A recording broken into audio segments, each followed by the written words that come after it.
اور اسلام کے عطا فرمائے عید الفطر اور عید الاضحیٰ۔ اللہ کے پاک پیغمبر علیہ الصلوۃ والسلام نے فرمایا کہ اللہ نے جاہلیت کے جو کھیل کود کے دن تھے یا خوشی کے تہوار تھے ان کے بدلے اللہ نے تمہیں یہ دو دن عطا فرمائے، عید الفطر اور عید الاضحیٰ، اور یہ دونوں عبادت کے نتیجے میں اللہ نے عطا فرمایا۔ عید الفطر ہم رمضان المبارک کے روزے رکھتے ہیں، روزے مکمل کیے تو اس کے بعد شکر کے طور پر ہم 2 رکعت نماز ادا کرتے ہیں۔ عید الاضحیٰ حج سے فارغ ہوئے، حجاج کرام نے حج کیا تو ہم اس کے بدلے میں 2 رکعت بطور شکرانہ کے ادا کرتے ہیں۔ اور یہی دین اسلام کا ایک حسن ہے کہ یہاں پہ خوشی اور غمی ہر حالت میں اللہ کی عبادت سامنے ہوتی ہے، اللہ کی رضا سامنے ہوتی ہے۔ تو الحمدللہ عید الاضحیٰ اس میں ذی الحج کی عبادتیں شامل، اس میں حج کی عبادتیں شامل، اس میں تکبیرات کی عبادتیں شامل، اس میں پھر قربانی اس کی عبادت شامل، تو یہ اللہ کی بہت بڑی نعمت ہے۔ تو عید الاضحیٰ میں جو مین چیز وہ کیا ہے؟ قربانی۔ اور قربانی کا مقصد بھی کیا اللہ نے قرآن میں بتا دیا ہے کہ قربانیاں صرف گوشت کھانے کے لیے یا صرف کسی اور مقصد کے لیے نہیں ہے، بلکہ یہ اللہ کی رضا کو پانے کی خاطر ہے۔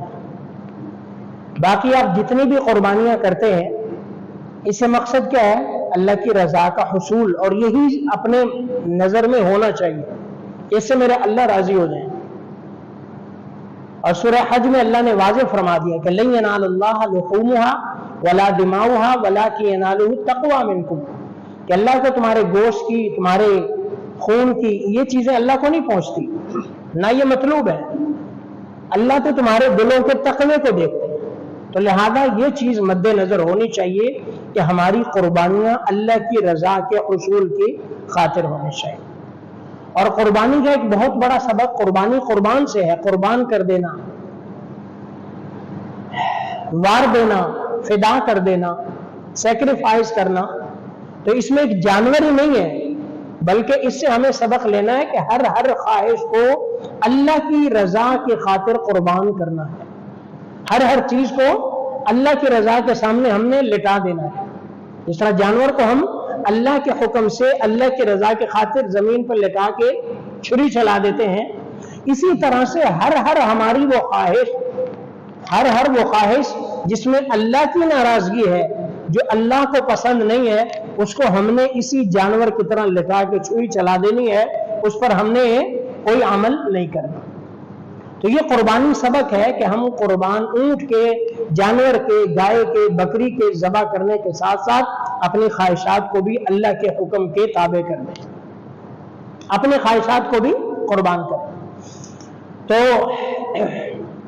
قربانی کے فضائل، مسائل، اس کے حوالے سے تو گزشتہ جمعوں میں بات ہو چکی ہے۔ آج انشاءاللہ العزیز قربانی کے جانور کے کچھ ذبح کے متعلق چند چیزیں انشاءاللہ عرض کرنی ہے، کیونکہ دین اسلام کی خوبی ہے کہ ہر طریقہ ہمیں سکھلایا گیا ہے، اور ہر کام کو اچھے اسلوب سے کرنا یہ اللہ نے ہمیں، پیارے پیغمبر علیہ السلام نے ہمیں سکھلایا ہے۔ لہذا جانور کو قربان کرنا ہے تو اس کے لیے ہمیں آداب سکھائے ہیں، آداب کہ کس طرح جانور قربان بھی ہو اور تکلیف سے بھی زیادہ سے زیادہ کوشش کریں کہ ہم اس کو جتنی کم سے کم تکلیف ہو، جتنی اللہ کے پاک پیغمبر علیہ الصلوۃ والسلام کا ارشاد گرامی ہے، سیدنا شداد بن اوس رضی اللہ عنہ کی روایت ہے کہ ان اللہ کتب الاحسان، کہ اللہ نے ہر چیز کے اندر ایک حسن طریقہ، حسن عمل رکھا ہے، ہر چیز میں ایک سلیقہ رکھا ہے اللہ نے، یہاں تک کہ قتل کے اندر بھی فَإِذَا قَتَلْتُمْ فَأَحْسِنُوا الْقَتْلَ، جب تم قتل کرو تو اس میں بھی، قتل سے مراد کوئی جانور جس طرح زہریلا جانور ہے،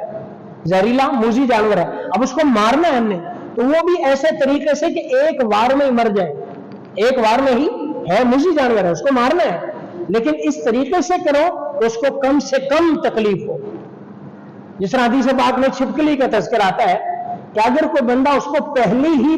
مار میں، پہلے ہی وار کے اندر مار دیتا ہے تو اس کو زیادہ اجر ہے بنسبت اس کے کہ دوسرے تیسرے وار میں مارے.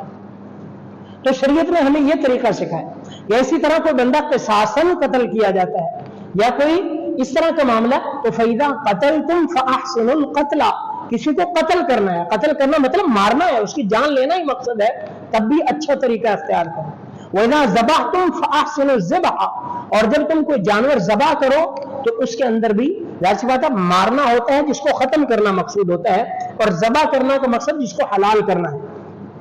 اس کے بعد اس کو کھانا ہے. قتل کرنے والے کو تو کھایا نہیں جاتا جانور کو، لیکن ذبح کرنے والے کا مقصد کیا ہوتا ہے؟ اس کو کھانا ہے. فَإِذَا ذَبَحْتُمْ فَأَحْسِنُوا الذِّبْحَ، جب ذبح کرنے لگو تو اس کو اچھے طریقے سے ذبح کرو، یعنی کہ اس کو کم سے کم تکلیف ہو. وَلْيُحِدَّ أَحَدُكُمْ شَفْرَتَهُ فَلْيُرِحْ ذَبِيحَتَهُ، تم میں سے جو چاہیے ذبح کرنے والا اپنی چھری کو پہلے سے تیز رکھے، اپنی چھری کو پہلے سے تیز رکھے اور اپنے ذبیحے کو راحت پہنچائے، اس کو کم سے کم تکلیف. تو اس سے کیا پتا چلا کہ جتنا جانور کے ساتھ، اور جب ذبح کرنا ہے ہمیں قربانی ابھی کرنی ہے تو پہلے جانور کے ساتھ پانی پلانا، چارہ کھلانا، کچھ اس کو کھلانا،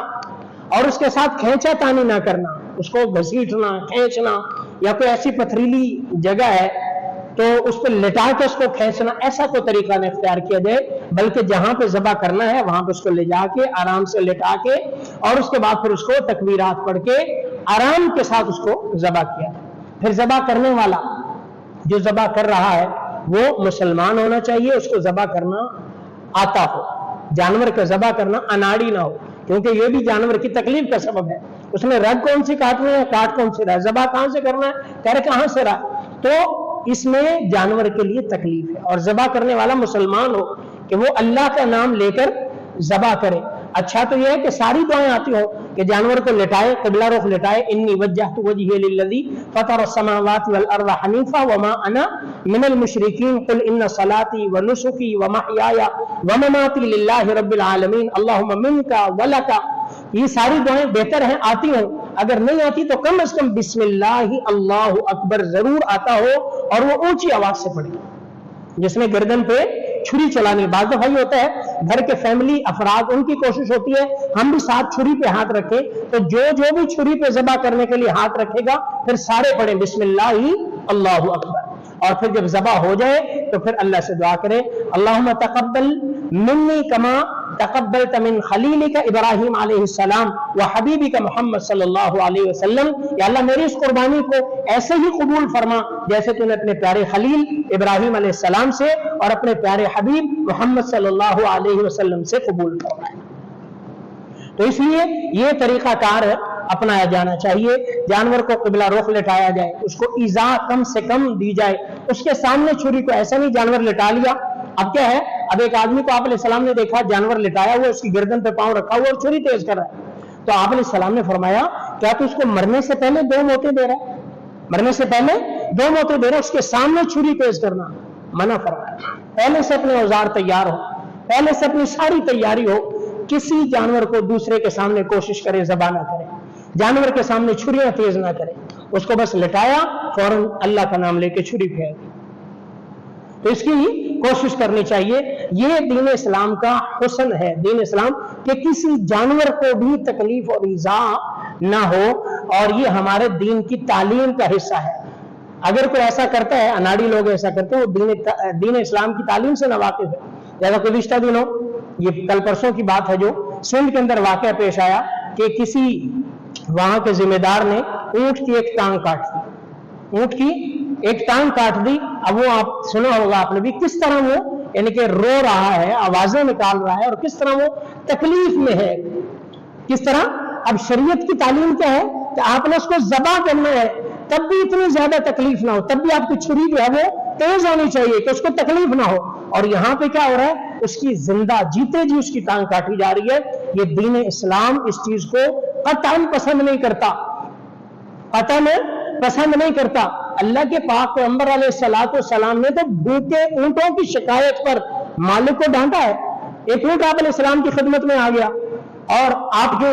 پاؤں مبارک میں اس نے گردن رکھ دی اور آنسو جاری ہیں اس کے. آپ علیہ السلام نے بلایا بھائی مالک کون ہے، مالک فلاں ہے.